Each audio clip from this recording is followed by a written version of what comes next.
Okay, saliwat, a pleasant good morning, good noon, and good afternoon sa aton nga mga regular televiewers, sa aton nga mga regular nga nagasunod sa aton nga programa, BUGKOS ang Katawhan, BUGKOS BACOLODNON, diri sa Kidlat Balita TV Online.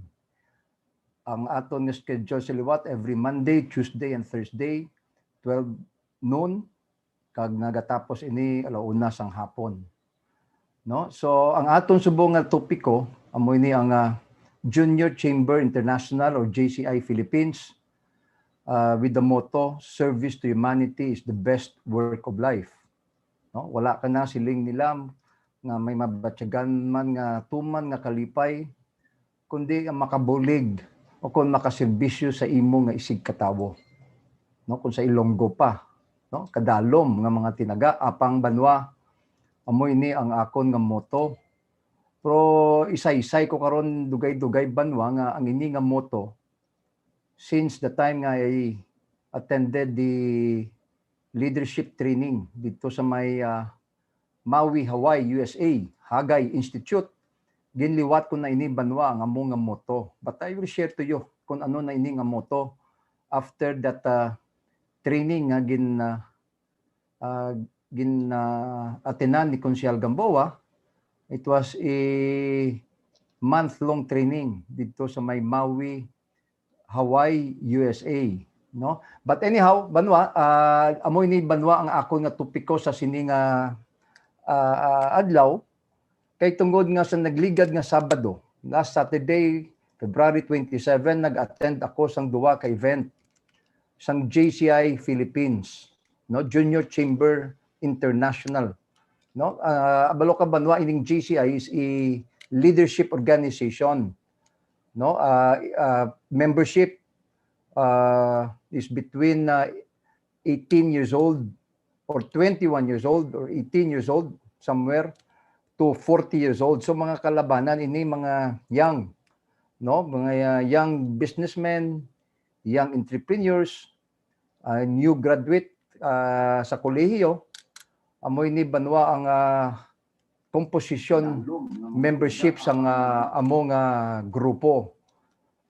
And so therefore I attended the event sang duwa ka mga chapters, no? Amo ini ang Sagay-Sigay chapter dito sa may Sagay City, kag of course ang akon nga mother chapter amo ini ang Bacolod Junior Chamber International, no? So tong Sabado ni na nga adlaw, I was the chapter president, millennial chapter president ako sang Junior Chamber International Bacolod in the year 2000.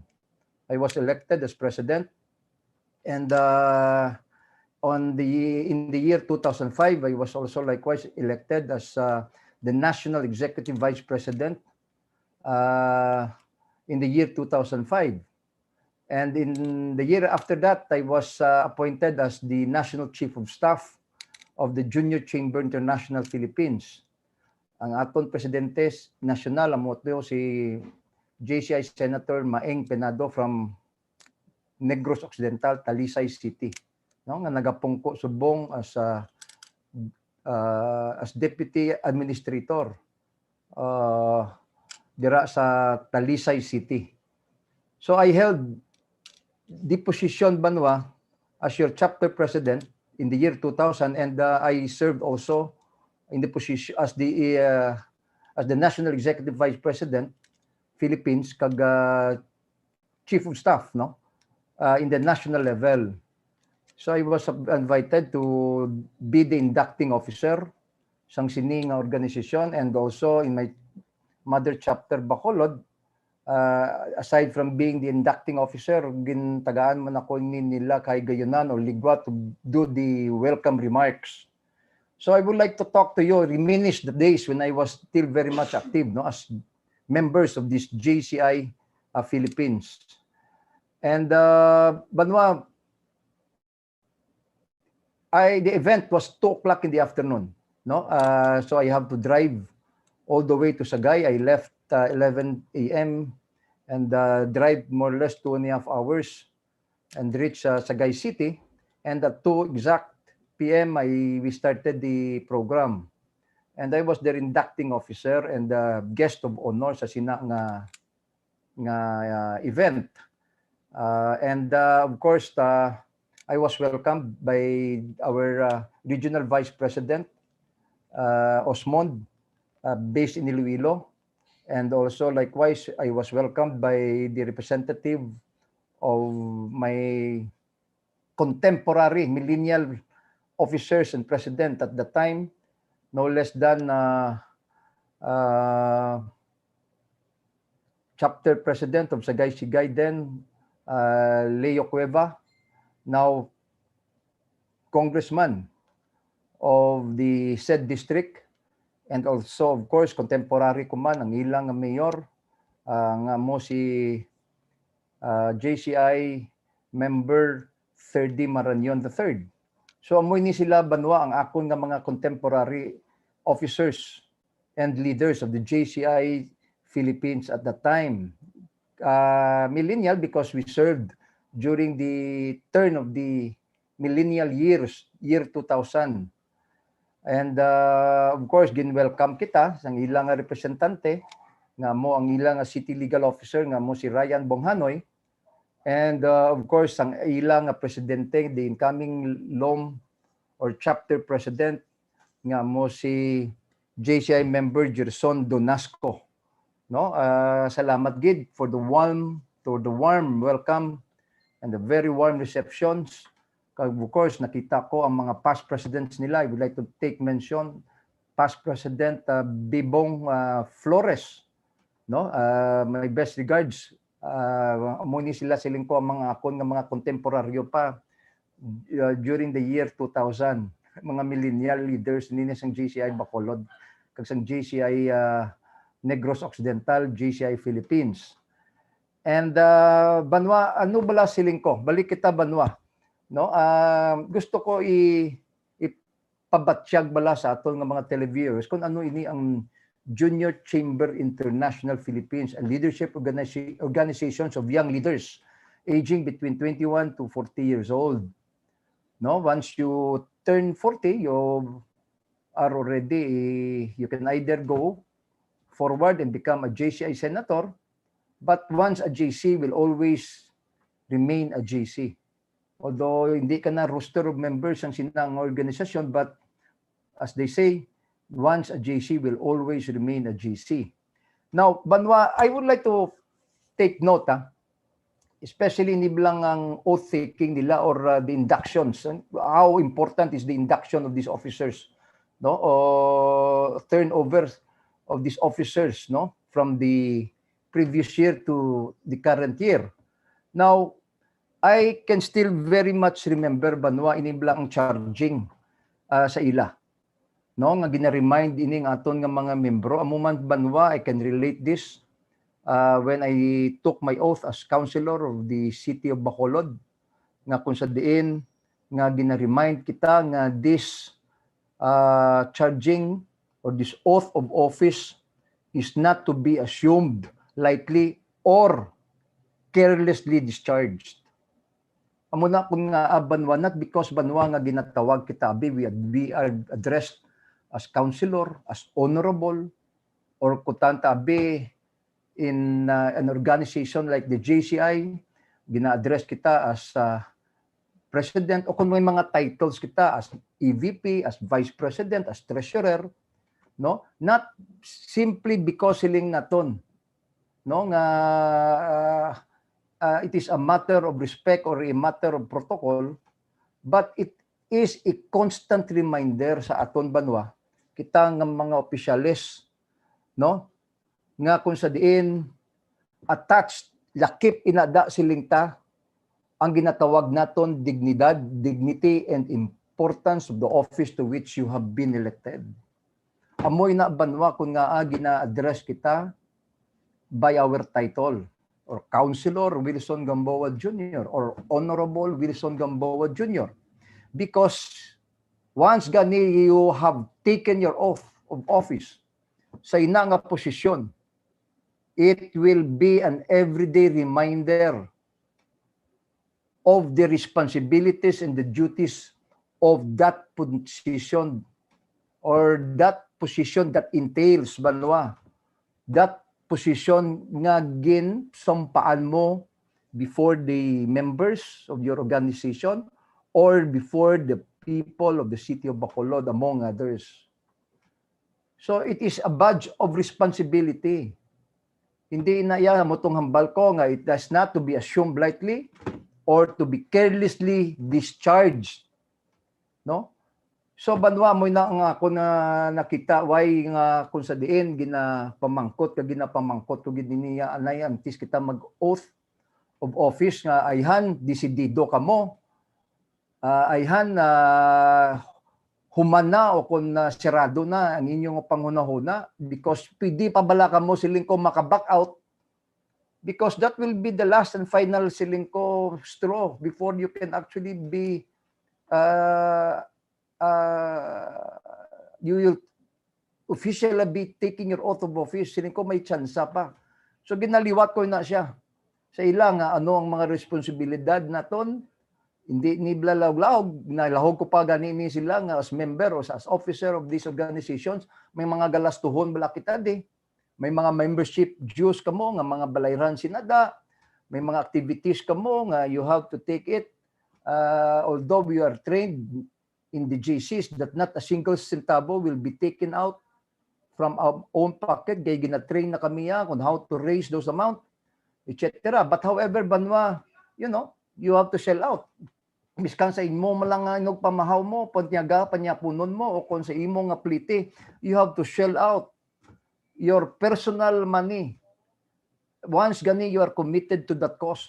Amuman sa amon nga mga konsyal. That is why banwa ang oath of office. Ano ba lang ginambal sa oath of office namon? Ay, to nga gina-state mo ang ngalan mo, do solemnly swear that I will faithfully execute the office no of your position as say as councilor or as president or as executive vice president and will to the best of my ability no to serve as a living example of this organization's philosophy and belief. Amoy na banwa ang gina-take oath naton and will hold or uphold and enforce the constitution, the bylaws of this organization at all times. Na amoy na banwa. That is why it is a constant reminder sa aton tanan-tanan every time we took office that this office nga gina-take oath naton will not be assumed lightly and should not be carelessly discharged. Kay dala inada kag lakip inada banwa ang prinsipyo o ideolohiya or belief sang among organisasyon. In fact, I can still very much recite the credo, no? Ang sang ining organisasyon because by heart I live it up sa ang ining credo by heart even until now. That is why siling ko I am proud nga it was through the GCs that I was trained. Kaga of course damo man sang akon naman natun-an because of the organizations nga kung sa diin I was trained and so therefore ang ini nga credo nga gina-recite namon every time we start our session or our meetings we recite it and I know fully by heart the meaning of each and every line sang ini nga credo. That faith in God gives meaning and purpose to human lives. Siling nanmon, that brotherhood transcends the sovereignty of nations, that economic justice can best be won by free men through free enterprise, that the government should be of laws rather than of men, that earth great treasures lies in human personality, and that service to humanity is the best work of life. Amoy na banwa ang credo nga until now I will never forget, and I will live up sa among credo or motto nga gina-recite ini namon every time we start our meeting. So kanami banwa mo na siling ko, the service to humanity is the best work of life. Mo nang sa ilonggo pa nga wala nga ikaw may mamabatyagan pa nga kalipay kundi ka makabulig mismo sa imo nga isig katawo. Now banwa ini lang ginatawag naton nga leadership is not a choice or it's not an option. Once gani nga you have committed yourself, you have taken your oath of office, either as officer of the local LGUs or as officers of your organizations or officers ang aton di probinsya, sang aton nga punsod, no? It has become already a matter of duty. No, it begins first, siling ko, by leading by example. Ispatpat ko na karon dugay-dugay banwa nga nagsiling ako sina nga you could not lead yourself. If you cannot lead yourself, siling ko, then you can never lead anyone else. Dibla? And so therefore, amunong hambal ko, kagamuning gusto ko ipambit sa aton ng mga utod nga ang amon nga organization banwa, although sa balon pa nila nga it is a selfish organization, kay ang amon niya banwa nga slogan, no, hindi ya service to others above self. Hindi ba? Amo na yang kalabanan nga slogan sang iban nga mga civic and social organizations, service to others above self. Ang amo niya banwa baliskad. Service to self, self before others. Kaya nga, don't get me wrong, kaya nga, it begins banwa first by leading yourself. If you cannot lead yourself, siling ko, then you can never lead anyone else. So self-leadership is a gidna kadako nga hangkat sa aton for any one of us to become a leader.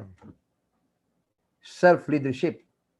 No, amoy na siya. So it signifies that silingta that you must take the time, no, and effort to learn and understand ourselves first and others. By learning yourselves, you actually also likewise learn to live with others and the society around us. Inabla banwa mo no siling ko nga in learning, in trying to learn, no, you embark, naga-reach out ikaw sa iban pagid nga mga membro, sa iban nga mga kaingod mo nga mga membro sa inyong komunidad, by embarking on activities or programs or projects that siling ko benefits the community.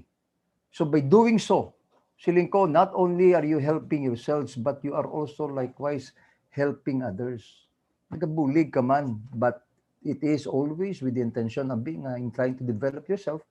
You embark in these social, civic, community activities, so forth and so on.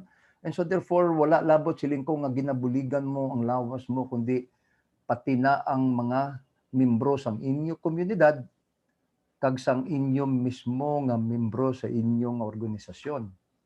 Okay, second, that it requires that we strive to align our actions and our words sang aton nga principles, beliefs, credo, moton, o kon sang aton nga ideology.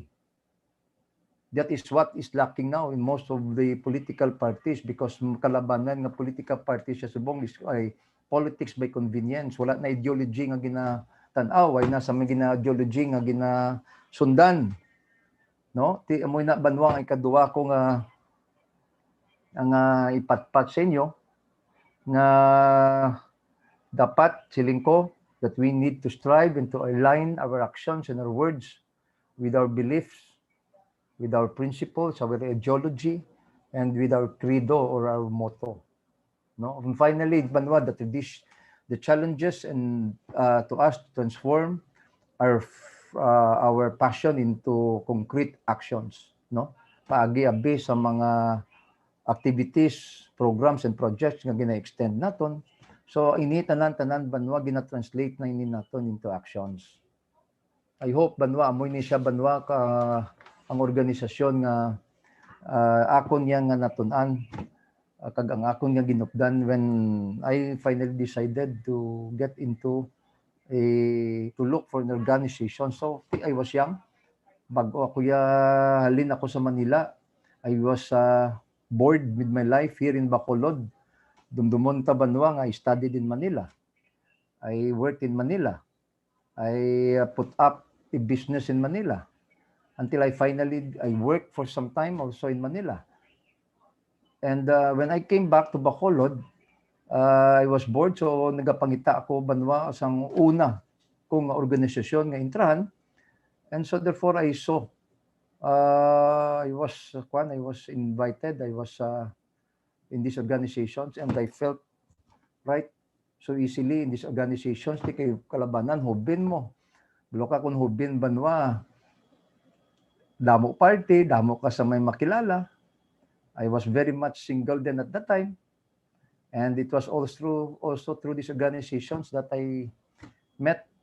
I finally met my wife, I, because she was a member of the junior chamber of the USLS, the University of St. LaSalle. And the rest was history. So diri banwa, the wildest party, the best party nga natilawan ko yan in my whole lifetime. Diri ko lang ninibanwaya na tilawan sa JCs. No, it is not all work sa Junior Chamber International. It is not all work. It is also after work, of course, mixing business with pleasure. Amo na nga pagkatapos abi isang proyekto, may aragid na iya nga fellowship, may party gid na iya. And so therefore I found my place at the Junior Chamber International Philippines nga amo ni ang akon nga unang organisasyon nga ginintrahan. No, liwat in improving ourselves, we hope to also increase our capacity to help others. No, amo na ang pinakadako banwa nga lessons nga na-learn ko when I was a member of the Junior Chamber International Philippines, and when I was first oriented in the chapter of the JCI Bacolod, no?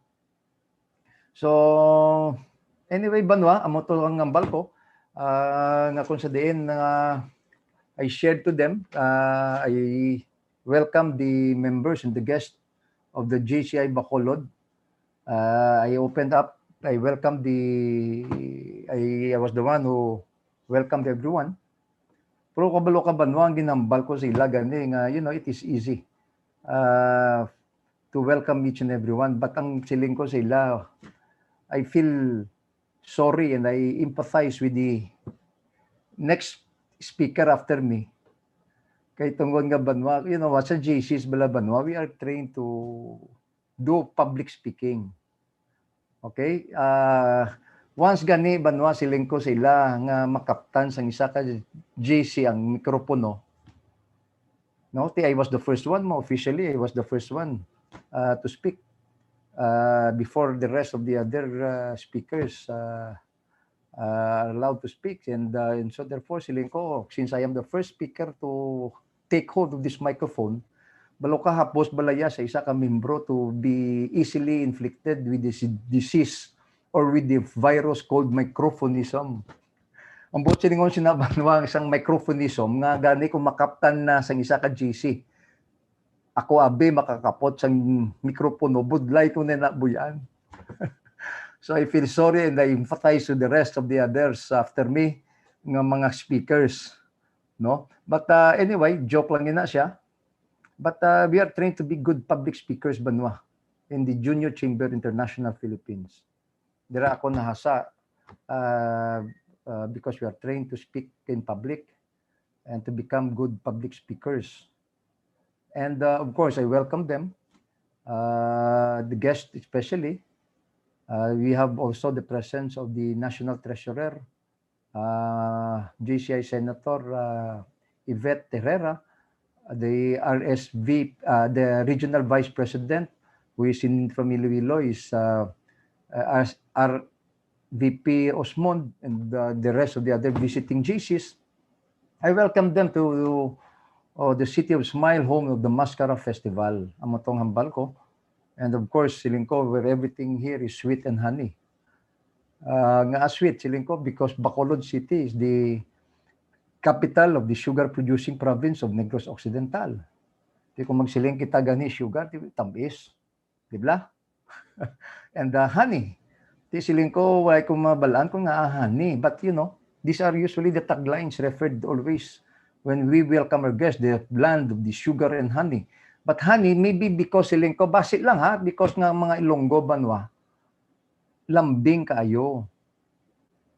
Di ba?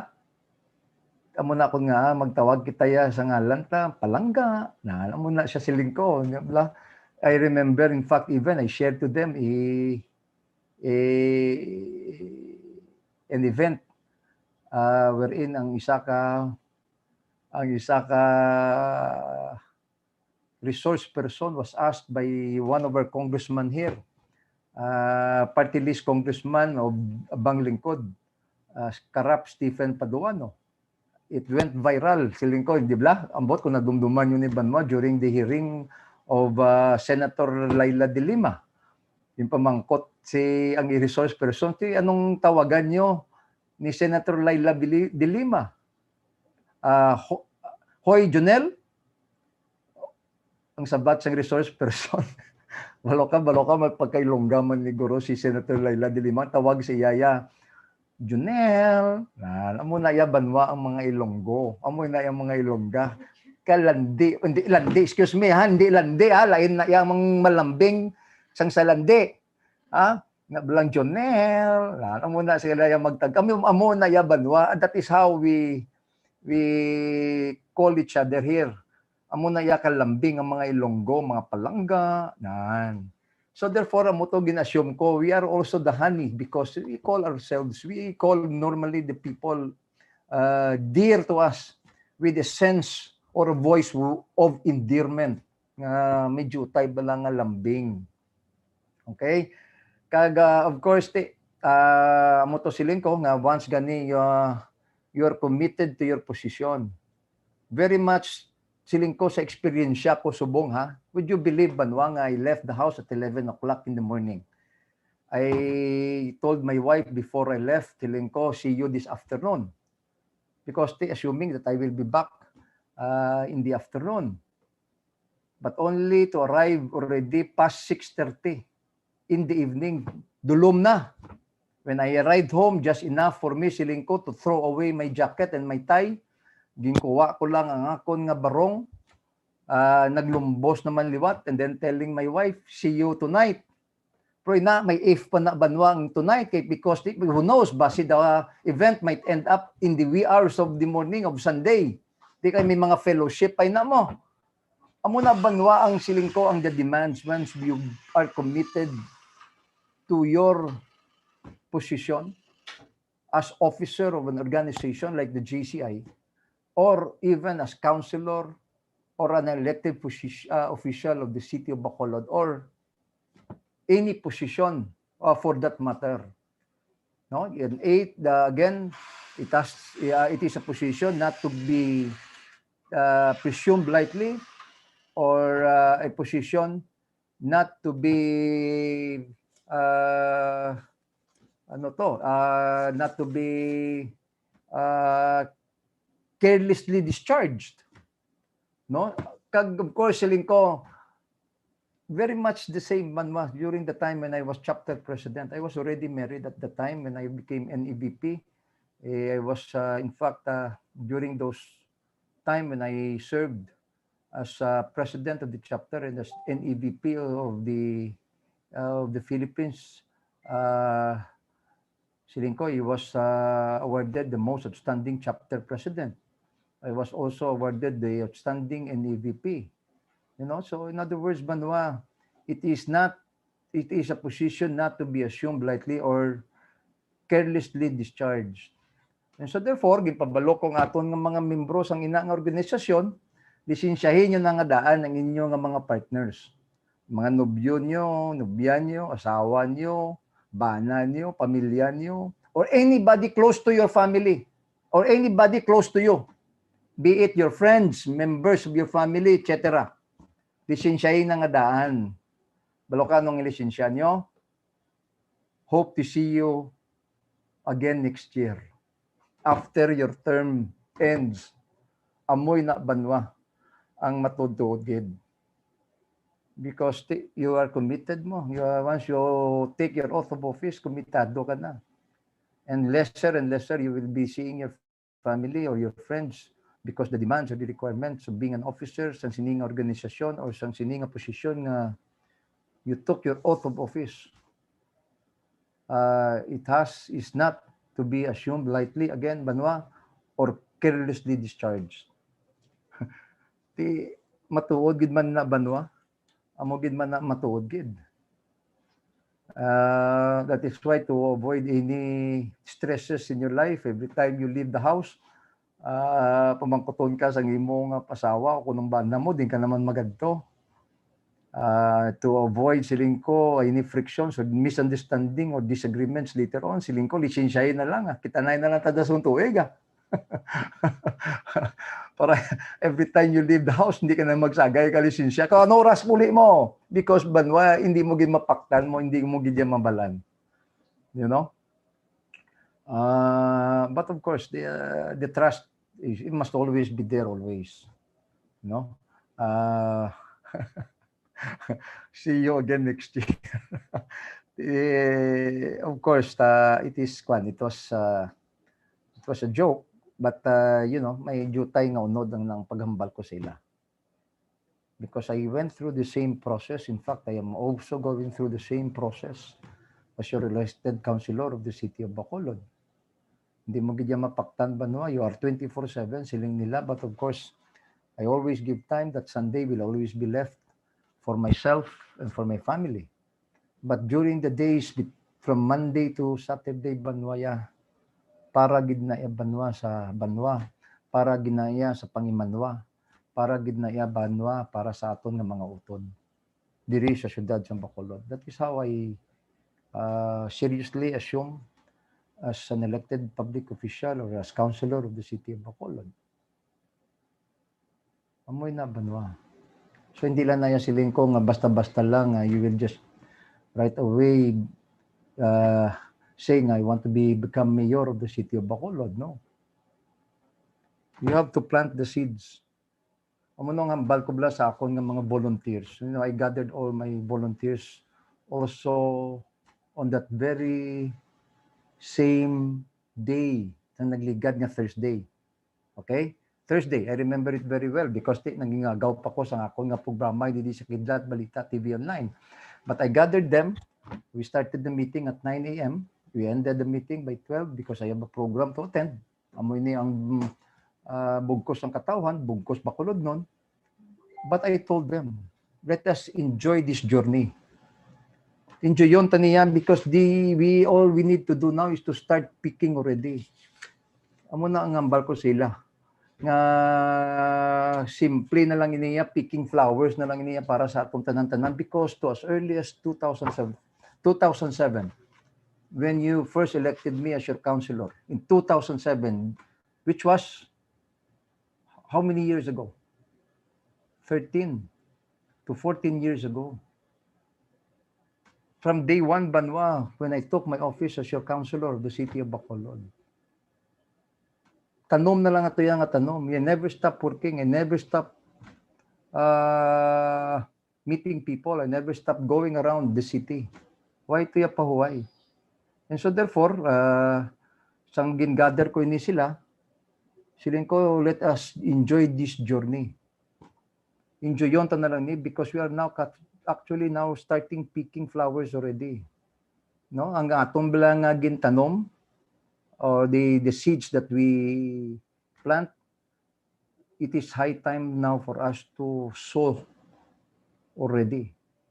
For 13 years to 14 years, banwa, all I did was to plant the seeds. Amat-amat. No? But wala yan nagapahuway. And so therefore, siling ko, it is time now for us to reap the things or the plants that we sow. And all we need to do is to enjoy this journey. Enjoy this journey. Amo tong hambal ko sila. Because banwa, when I was president or executive vice president of my chapter a year before that, the desire already to be the best, no? The best chapter, the best president, ara na. When I became a member in 1998. I became a member in 1998. And then in 1999, I was elected executive vice president. And then on the year 2000, I was elected president. Sa tatlo banwa kaordua prior to becoming president of this chapter, perti na yang gaganas na dayon na yung ubra ko mo because nga it is for me a race to be better and to be the best siling ko, no? Ugaling siling ko, we forgot to or missed the joy of being. Amo ni banwa ang isa sa nakita ko when I first started, because I wanted to become not only siling ko receive the best chapter member of the organization, not only to become the best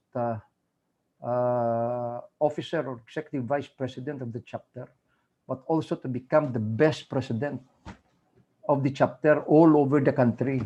That's why I was awarded the best chapter president by the JCI Philippines. Ang ako nga chapter in Bacolod chapter Banwa, we became number 1 in the Visayas area. We also in the whole Philippines, no? Yeah, we could have been number 1, but of course, ang politika Banwa hindi mo ganyan madula. But it was the best finish so far as the history of the JCI Bacolod is concerned. In the more than how many years, no? Nagsugod kita in 1947. We are now in the year 2001, but Banwa to be second overall all over the country. To say be second overall, second overall. That is by far the best finish that the chapter can actually achieve. So amo to Banwa, why to ya kayo? Kaya I want to be the best and to be the kuan mo. But then again, we forgot already or missed the joy of being. Amo na ako nga when I became president at only siling ko I strive to be number 1, no? All over the country. But also because but I also made sure nga ako nga mga membro damo fellowship, damo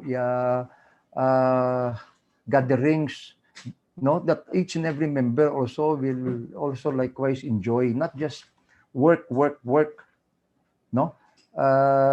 Because all of these things, Banwa, if we silintabi, we sacrificed friendship, we sacrificed relationship, we sacrificed brotherhood, we sacrificed bondness, all would be nothing.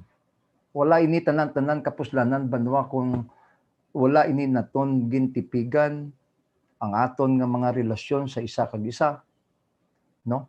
And we sacrifice friendship, relationship, brotherhood, sisterhood, and bondness among our members or among ourselves. So isay na Banwa nga tun-an ko when I was president of my chapter. Okay, so I still very much gonna remember, no? Ari Banwa, it's all about the JCs because I cannot help but recall the time when I was still young, not ito subong. That was how many years ago? 21 years ago. Can you just imagine? Between 2000, I became chapter president. Lawig-lawig na gid kayo gali, no? 21 years ago. And I remember Banwa nga isay na nga lessons nga natun-an ko nga kung sa diin na in our quest bala to be better or best sa sini nga journey dumdumon tagid Banwa nga 1 year to be chapter president is too short a time, or 3 years to be councilor of the city of Bacolod is too short if you are a good councilor or if you are a good president. But if you are a bad councilor or if you are, say, a bad president of your chapter, ang isa ka tuig, ang tatlo ka tuig, lawig na naya. You get what I mean? I hope you understand kung nung bot ko silingon. So, amo na banwa nga siling ko, no? In the journey. In this journey siling ko. In fact, inibala banwa between now and say come election time in 2022. This is also another journey nga gina-embark ta. Upod kita tanan-tanan de. Upod sa mga volunteers, upod sa mga pumuluyo sa syudad sa Bacolod. Okay? This is a journey, but along that journey, banwa, dogs will continually bark. Di ba? Kung may caravan kita, remember the caravan, no? Ang gasigi-sige lakat ang caravan, and yet dogs will continually bark along the way. No? Normal na siya. So therefore, banwa mo ning siling ko sa aton nga mga volunteers. No, 1 year and a half or 1 year from now is too short a time to spend, no, on constant bickerings and squabbling.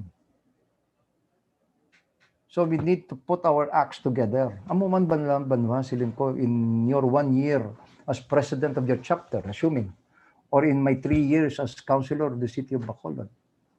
Damo pininiya banwa nga manog taghol. So many of them. Mga paid barkers, political barkers. In fact, I refer to them as maligners and mga, what is the other term nga ginagamit ko ni sila?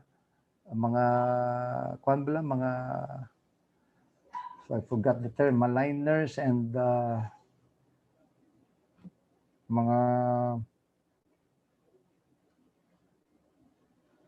it's biblical, ginagamit na duwa ko no katawo nga siling nila nga based on the Bible, may duwa katawo banwa nga long before they are dead, they are already condemned, no, to enter heaven or the kingdom of God. Kay condemned pa lang nga daan. These are the slanderers, and the usurers.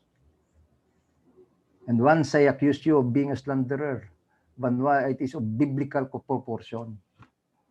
Amoy ni sila banwa mga political barkers.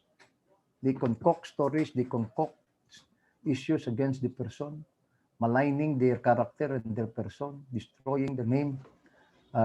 They slander, they malign, para lang makuha nila ang ilang gusto. So I have referred to them as the slanderers and the maligners. Very much like in mga usurers, long before siling ko, they are gone. Diri pa lang daan sa kalibutan, they are already condemned. That is of biblical kwan, that is of biblical proportion. And so therefore, banwa mo tong hambal ko, nga there are too many customers, too many members to take care of, too many problems siling ko to solve, too many opportunities to explore than to waste my time on these barkers or maligners or slanderers or the constant bickering and squabbling siling ko. The journey siling ko will not be easy. Hindi log-log. Ang ini nga journey banwa nga ginaangkat nila sa akon. Ang padesisyonan nila sa akon, it will not be easy. But sino nagambal banwa nga the realms or the helms of leadership will be easy? Kabalo ako banwa what challenges, no? Kung magsiling ako, yes, okay. Madalagan ako musna. Madalagan ako. Okay, I will heed your challenge. I will heed your call. But banwa, it's not easy. But who said anything about the realms of leadership to be easy? Budlay. But that is the challenge banwa, or the commitment that I will take once gani I will already take my promise or my position or my oath of office. No, muna siya banwa ang tinatawag naton, why nga siling ko nga when you took your oath of office, it is not siling ko a challenge that will be taken lightly or carelessly discharged. is a badge of responsibility and a duty to commit yourselves sa sina nga promisa nga ginhatag mo sa imo nga mga membro o kon sa imo nga mga constituents. Banwa na dumduman ko gani, Banwa, I would like to share this, no? Because nga before, way back in 2000, kanami Banwa, kay, ma-recall ko pa. Because when I started my speech, my acceptance speech, when they elected me as president of the chapter, naging pa-intract ko sila na isa ka jutay nga hampang or exercise just to break the ice bla. So, ang pamangkot ko Banwa sa Elias, I asked them first, no? Kindly please raise your right hand. I remember this. Allow me to recall this, ha? Kasi, it has become already a part of me. Kasi pasaka Manila ta na lang ilang kamot nga wala. So, kindly please your right hand. Nagsaka man ang mga kamot nila. Tanan damo.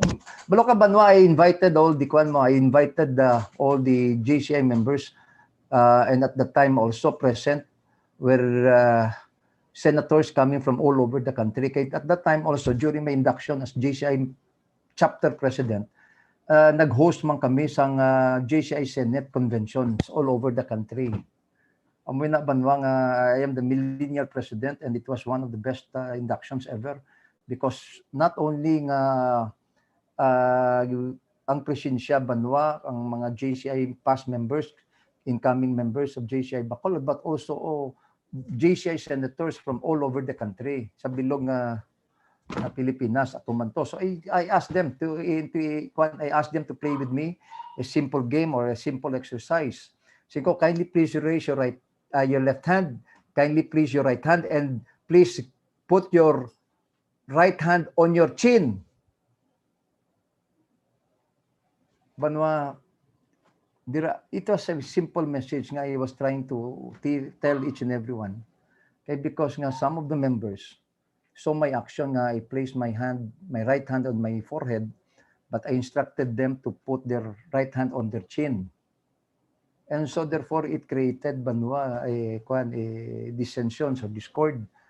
No, may mga disagreements. So in other words, the simple lesson or the important lesson nga gusto ko ipabalo sila nga as an effective leader siling ko. Your actions should be in consonance with your words. Otherwise, siling ko, if there is discord, it will only create frictions and disagreement among your members. That is the simple message or lessons that I taught them. As an effective leader, siling ko, all your actions and all your words should always be in consonance with each other. Otherwise, it will only create disagreements or discords among your members. No? So, ikaduwa Banwa, I remember also very clearly kung sa diin also on that week, a Sunday before our inductions, may ara man sermon ng pare, no? Nadumduman ko and I shared to them this sermon, no? Nga may duwa ka mag-utod siling sang pare nga share ko man sa akon nga acceptance speech sila as president of the chapter. There were two brothers siling sang among storya, no? And the father asked them to do something for him. Ang tatay nag-ayo sa duwa ka mga kabataan siling niya pwede niyo ni maobra para sa akon. The eldest said yes, but ignored and did not comply with the instructions. And the youngest son, siling sang among nga sermon, said no, but because nga he was stricken by guilt, no, nga kung sa diin ginpatuman niya ang ginayo sa iya ni tataya sa iya. Now between these two brothers, siling ko ang pamangkot, who do you think is the best or the better son? Is it the first one who said yes but did not do the request of his father to him? Or was it the second son who said no, but eventually, since he was so stricken by his guilt, but eventually decided to do what his father has instructed him to do? So in other words, banwa ang lesson sini nga gusto ko pabalo sa aton nga mga utod, we will be judged by our actions and our deeds, not by the words or promises that we utter. Biskan sa lawayon ka man nga bata. Like myself, balo ka si tatay ko napatay lang to, pero ang away namon to, way katapusan. No? I was regarded as the prodigal son. Junior mo, what do you expect? You know? An Aquarian. Balo ko naman ko ng Aquarian, tigaulo. No? Stubborn. And, that is the character that my father will remember me by always. That's why I never get along with my father. But hopefully, I might be that second son, siling niya. No, I might have defied my father. I was, again, as you know, a reluctant candidate when I started politics. I was not interested of joining politics. He has to, ayun ba hindi nila glahog Ginasig na po kaya pa ko na sa una nga magkampanya na, you know. Isa pa nagapukaw sa ako niya siling niya, nakitindog ka na, magbabangon ka na mangita ka pa buto mo, hindi nilog-lahog ang kontra mo, you know. So in other words, it was my father who will constantly remind me to do this and that. Tagaan niya ko na pep-talk, gikalingaan ko kay isa, way nakalang ko gapamati, ginalaktan ko na lang na siya, kay nalingaan ko bla, kag sa baran ko. But, you know, he is a man of few words, siling niya. But then again, banwa, you will be judged not by your actions or your deeds, but you will be judged by your actions or your deeds, not by the words or the promises that you utter. I am always guided by that, banwa. I don't want to make promises, siling ko. No, the only two things siling ko that I will promise the people of the city of Bacolod. Dua lang gid siling ko. And what is that? And what is that? Integrity in public office and fairness. Fairness. Dua lang. And nothing more. Why na kuya siling ko pasiminto kong dalan no? I will not do that. But there are only two things, siling ko, once as your public official, there are only two things always that I can promise you: integrity in office or in public office, and fairness to all. Okay, so mo na banwa. And balo ka banwa, I also am reminded, no, na kung si tatay ko bala nagalahog sa akon. Balo ka, nabantayan niya man ko sa una mo, you know what, being a father that he is, although hindi man gini siya siling ko vocal, kag-expressive, balo ko pidato siya kayo, maghambal na siya, tag-isa lang ka phrase, tag-isa lang ka one-liner. But, you know, in all the things that I did, no, as a public official when he was still very much alive, damo naman siguro may nagapabalo siya, yung bata mo do, kayo man lang nga bata. Hindi lang sa lawayon siling niya, kundi mayo man si John, mayo man si John. Puti one time, gintawag ako, anak, siling niya, wow, kuhan ka na kayo, do, sikat ka na. Kaya muna blakat daw, you know, malo ka may kuhan man na siya kung kaisa mo, ikuhan niya man kabla kung kaisa, angga yaman ka, pero may dalagin na palagtik. You know, that is the character of my father. Siya daw, bati ko, daw, mayo. Baw, siya mayo, tindog mo. May mga binutuhay to, baw, manak, mayo, bilib ko. Pero remember this always, anak, ha? Dumdumon mo gini-perme that the source, that the water cannot rise above the source. Ha? Kung anyong but ko silingon.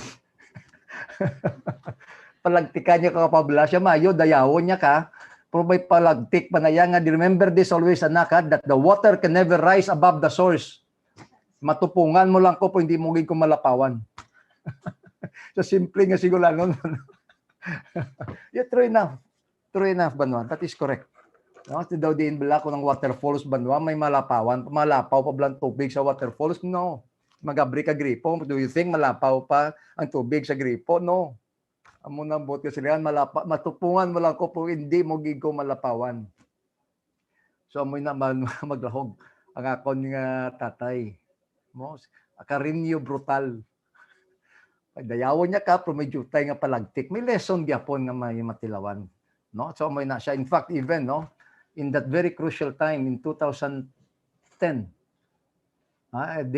months before the election, Balo ka Banwa, they sealed the fate of Councilor Wilson Gamboa sa Grupo Progreso because nga, you know, when I first ran as councilor in 2007, I was part of the administration candidate. But the final straw, Banwa, was when they asked me to vote in favor of the Arrow property transactions. Okay? Iniblang pagbakal sa relocation site, which all of us actually know na it is overpriced.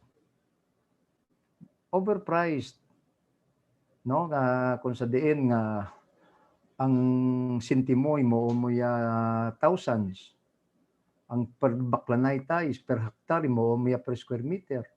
I-convert mo ang agricultural lot into a residential lot.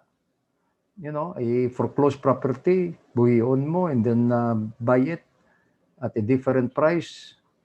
Etc. No, not because nga yung magansling ko the giving out o kapag panagtag sa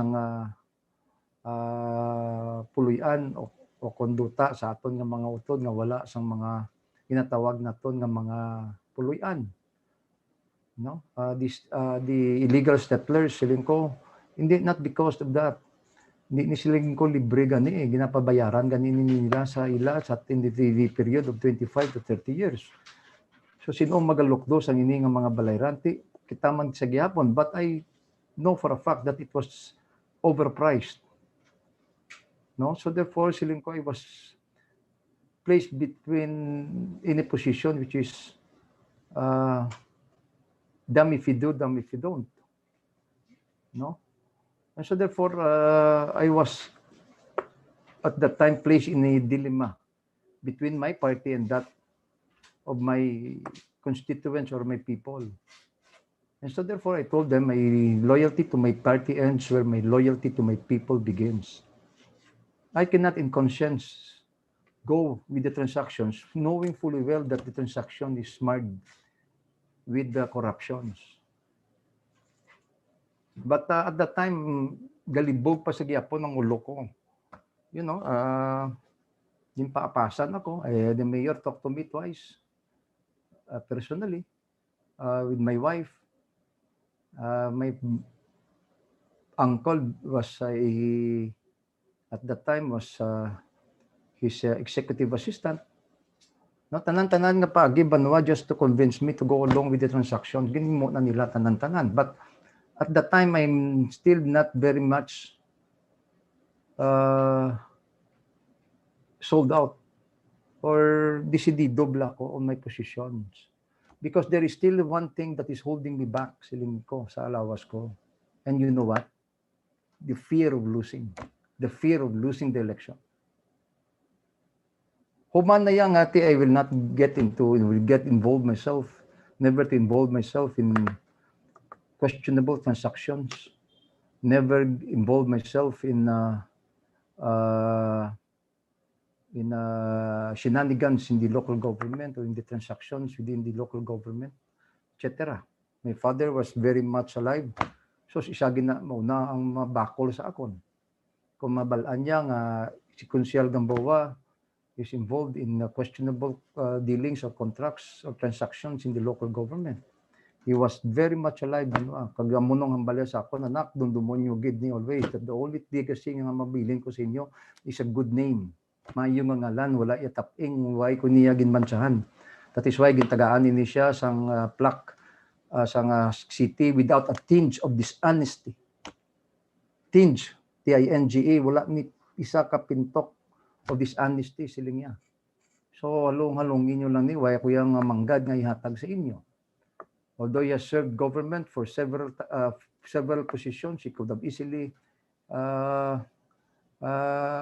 made money out of these positions that he have both in the local and in the national government, no? But he did not. But the only thing siling niya, wala ko yung negosyo, wala ko yung manggad nga ihatag sa inyo, but the only a good name. So therefore, siling ko, I was never involved in those questionable transactions or contracts in the government.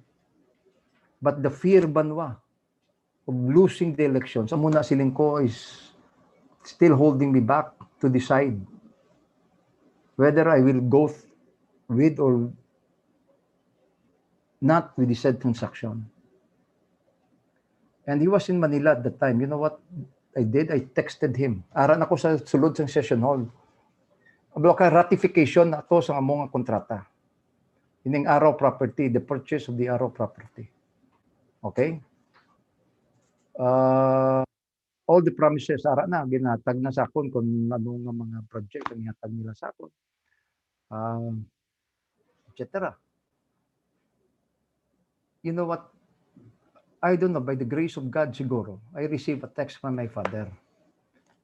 A few minutes before I made my decision. Totoo na, I was already at the session hall. All of us already were being asked, no, either to go or against and qualify your answers, etc. If you say i-qualify mo ang sabat mo, you are given the privilege to do that. Pero ini sila, ginatagaan na kami ligwa to each and every one of us to say our piece and to decide whether we are for or against the ratification of the said contract. A few minutes before I was about to tender my vote at the Sangguniang Panglungsod, right at the floor at the Sangguniang Panglungsod, nakabaton ako text halin sa kay tatay ko. And by the grace of God, siling niya sa akon, anak,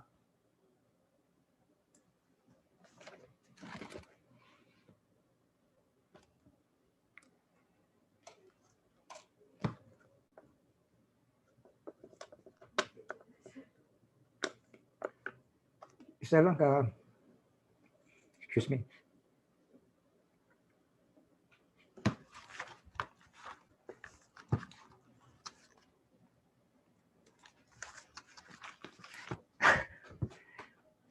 Dali lang ginagay. Isa lang gid ka din niya text sa akon. And there he said, anak, sabi niya, you need not have to be counselor to be true. Period. Right there and then, I voted on negative. Because the only thing ko, that is holding me back, nga nagaduwa-duwa pa ko to decide, is because the fear of losing. Wala ka na bala grupo, why ka na the fear of losing the election. Wala kinalanak nga maging konsyal ka para maging matudtuod ka sa lawas mo. And right there and then I said, and I voted on the negative. And they did not even give me the second thought even. Ngabis ka madalagan ako after that, the 2010 election as vice mayor, feeling ko I'm not fearful anymore of losing the election.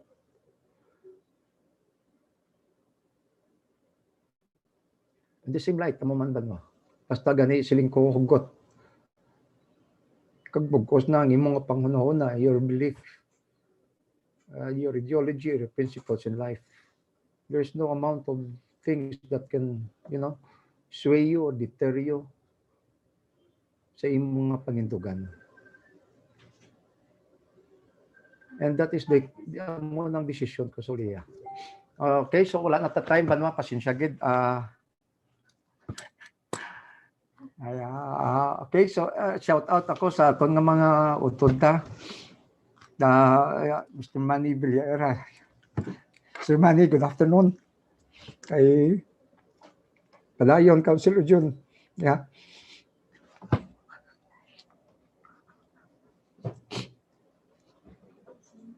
Okay, ba? Sige, di na tamaglawid pa. I am so sorry. Wala na ta time. Sa liwat, pleasant good morning, good afternoon, and good noon to each and everyone.